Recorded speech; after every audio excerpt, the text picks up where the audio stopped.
Hello, everybody, and thank you for tuning in to the Liberty Report. With me today is Daniel McAdams, our co-host. Daniel, good to see you. How are you this morning, Dr. Paul? Well, very good, and we have a very special program today. Two guests today, so we have been given the advantage of having lots of news today, but we do want to talk about our conference coming up, and that's one of the things that we have these guests for. First, Jacob Hornberger is with us, and he, of course, has been with us before. He's well known. He's been to our conferences.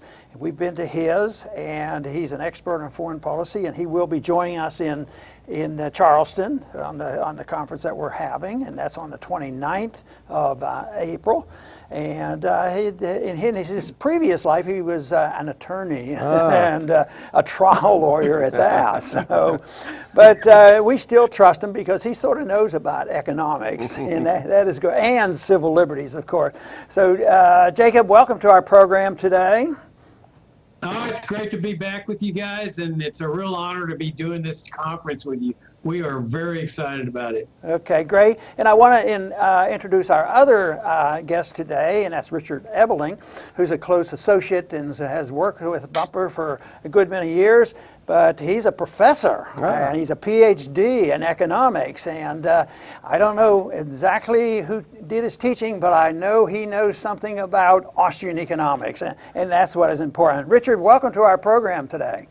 Great to be here with you, and it's good to see you. Well, very good. And Daniel, would you like to say hello to our guests? Greetings, gentlemen. This is the conference. This is a preview, a sneak preview of what our friends are going to get in Charleston, South Carolina on the 29th of April. Got good news, gentlemen, before we start speaking. We're selling a lot of tickets. There's not a lot left, so we're going to have a packed house. We're looking forward to it. Future of Freedom Foundation and Ron Paul Institute working together. Mm-hmm. You know, before we start, though, I want to ask Jacob a personal question. I may have asked him before, but I always like to review when people see the light. And I know one thing, that Bumper was born in Texas, down in the valley, if I'm not mistaken. But Jacob, could you give us a real brief summary or history on when you became a libertarian? Because I consider you the most determined and principled and steadfast libertarian. As Leonard Reed would say, you don't leak. So when did this all come about? When did you really decide that you were this hardcore libertarian? Yeah, well, you know, it's often thought that libertarians are born, and it's just a matter of when we discover what we really are. Right, I think. Well, I grew up not in the valley, but near the valley, down in Laredo, on the border, and I was an ardent leftist. I grew up as a Democrat, and when I was in my early 20s, late 20s, I guess, I'd already gotten a law degree, and I was practicing law back in Laredo. I was disillusioned with the political process, and I was in the public library rummaging around looking for something to read, and I saw these 4 little different colored books called Essays on Liberty that had been published back in the 1950s, some 20 years before, by the Foundation for Economic Education.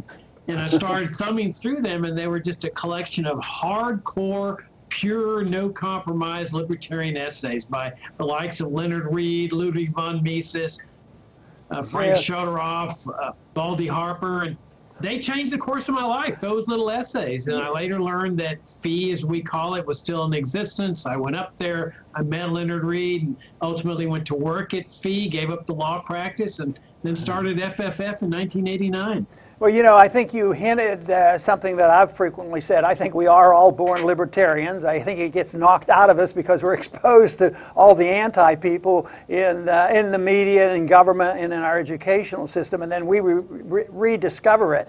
But Richard, could you give us a brief summary on how you came to be a hardcore libertarian as well, and working with the Foundation for Economic Education as well as with Future Freedom Foundation?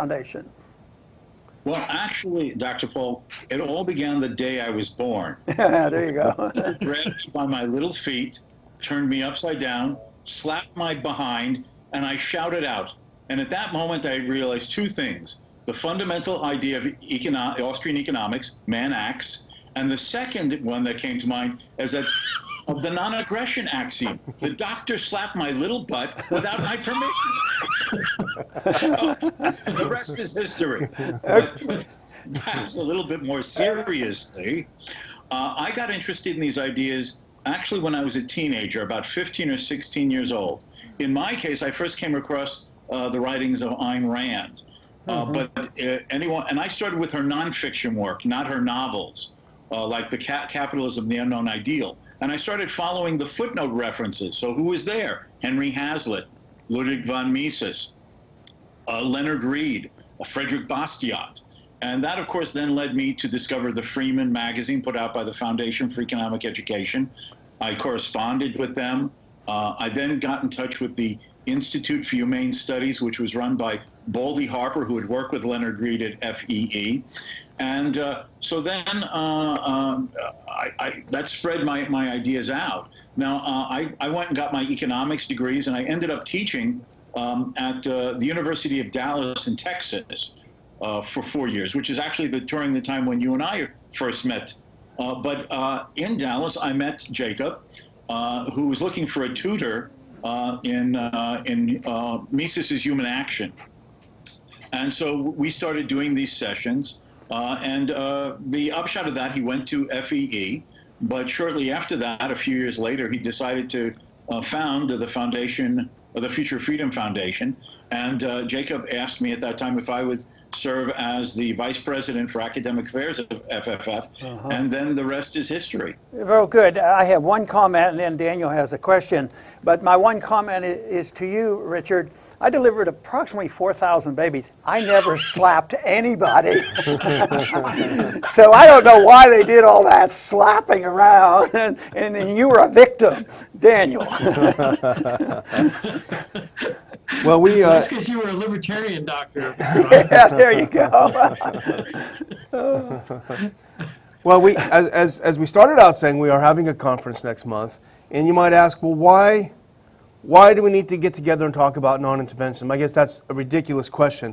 I just have to say a few words. Bolton, Pompeo, Haspel, Nikki Haley.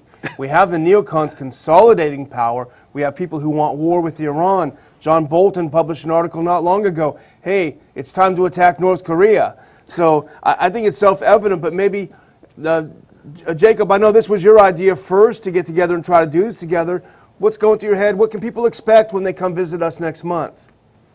Well, and the way I look at it is this is the most important issue of liberty in our lifetime. I mean, we all know that the welfare state is a massive infringement on liberty, along with the income tax that funds it, the Federal Reserve, the drug war. But I don't think there's any greater threat to our liberty and our prosperity than interventionism abroad, foreign wars, the national security establishment. Madison points this out, that of all the enemies to liberty, war is the biggest. Not because of some foreign enemy, but because of one's own government. Because it consolidates power, it uses the wartime environment as an excuse to infringe on liberty with privacy violations, assaults on civil liberties, massive government spending and taxation and debt. And so there couldn't be a more important issue for us to be addressing right now, and that's the idea of this conference. It's raising people's vision to how urgent this is. I mean, we've seen these forever wars in the Middle East and Afghanistan, and as you point out, they're now threatening to expand them to Iran, to North Korea, and to Africa, to who knows where else. And it's time for Americans to stand up and say, this is not the direction we want to take America. It's time to restore America's original foreign policy of non-interventionism, and that's the theme of the conference, America's original foreign policy, non-intervention. Mm-hmm. You know, I agree with everything that Bumper just said, but I have a question for Richard, and it has to do with economic policy.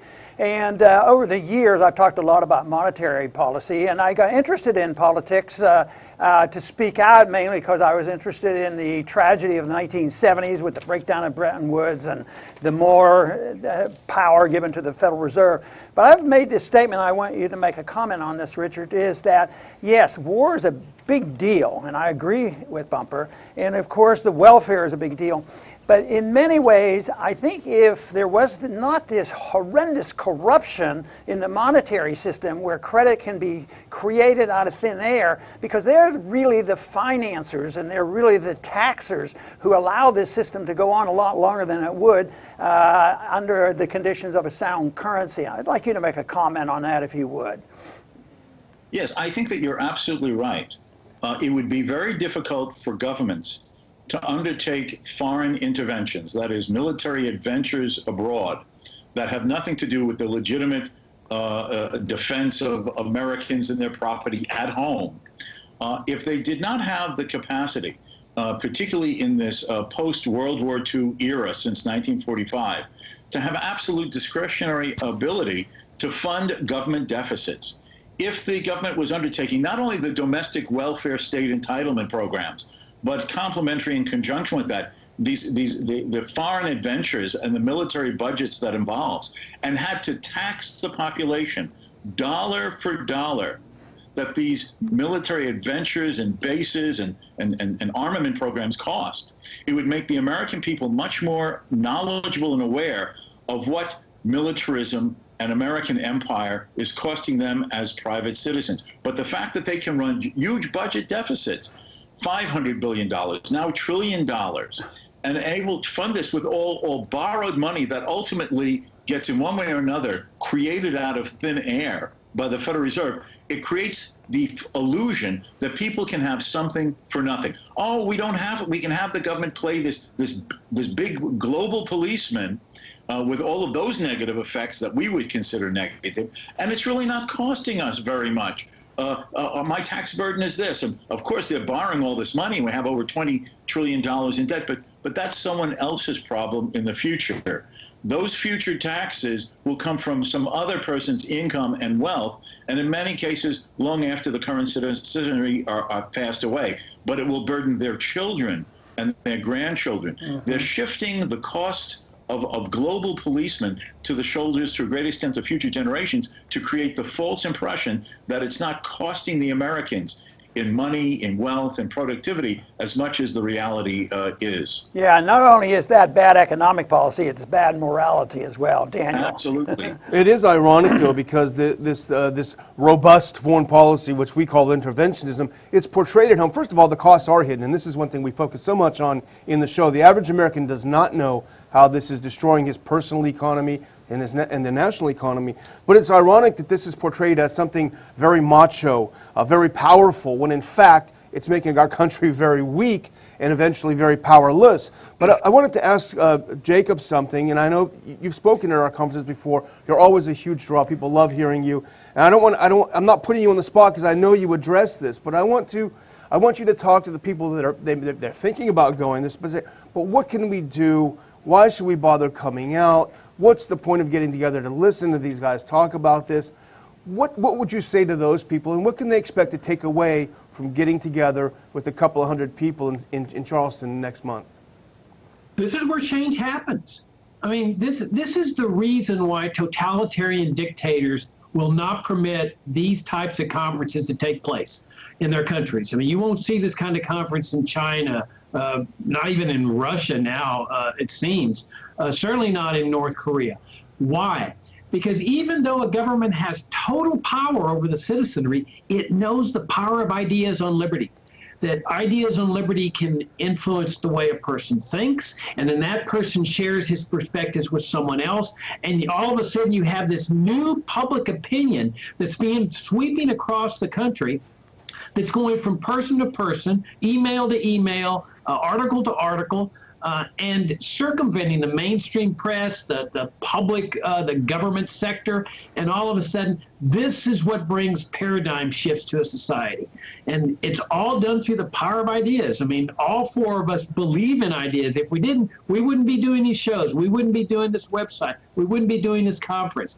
We do it because we know that ideas matter and they can change the course of society. And that's what this conference is all about. Changing the course of society to one that's going to bring us peace, prosperity, harmony, morality, and most important, freedom.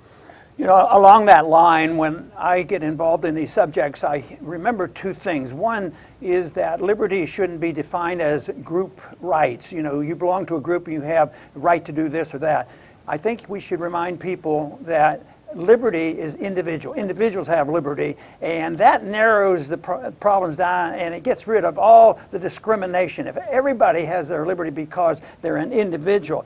Also, the other point has already been mentioned, and that is the non-aggression principle. That if you remember where liberty is an individual thing, and that nobody's supposed to commit aggression, you really can come down and solve most of these problems. Bumper, if you could go ahead and just make a quick comment on that, because I think that's a basic thing that you actually have talked about very often over the years. Well, yeah, I mean, this is the core principle of libertarianism, that you don't initiate force against someone else. You don't murder, rape, steal, and so forth. But absent that, absent the initiation of force, you should be free to live your life any way you want. The problem with foreign interventionism is that the government is initiating force against foreigners. I mean, that's what this assassination program is all about. This is what these invasions are all about. These undeclared wars are all about. The initiation of force against people that have done nothing against the United States. Nobody in the Middle East, nobody in Afghanistan invaded the United States. Even the 9/11 attacks were just retaliation for what the U.S. had been doing in Iraq and the rest of the Middle East for decades. So what we're talking about as libertarians is reining in the government, bringing all these troops home, stopping the foreign wars, stopping the foreign adventures.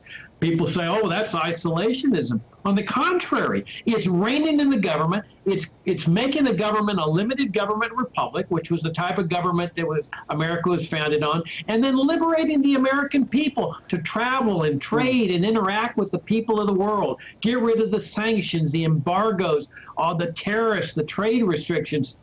People love the private sector all over the world. People love Americans. They just don't like the federal government, and I understand their feelings about that. Okay, we're going to need to wind this down right now, but Daniel has another comment and maybe a question. Just to sum it up, I would say a better life is possible, and we're trying to chart that course. Find more out about the conference. FFF.org is the Future of Freedom Foundation's website. ronpaulinstitute.org/conference you can go to get more information on the conference. These are the 4 speakers that will be there: Professor Ebeling, Jacob Hornberger, Dr. Paul, and myself, and we really look forward to seeing you. And both Bumper and Richard, I want to thank you very much for being with us today. Always our pleasure. Great. Thank you. Yeah, it is. And great. Can't wait to see you guys down yeah, there. we're looking forward to it. And I want to thank our viewers today for tuning in to this report. And please come back to the Liberty Report soon.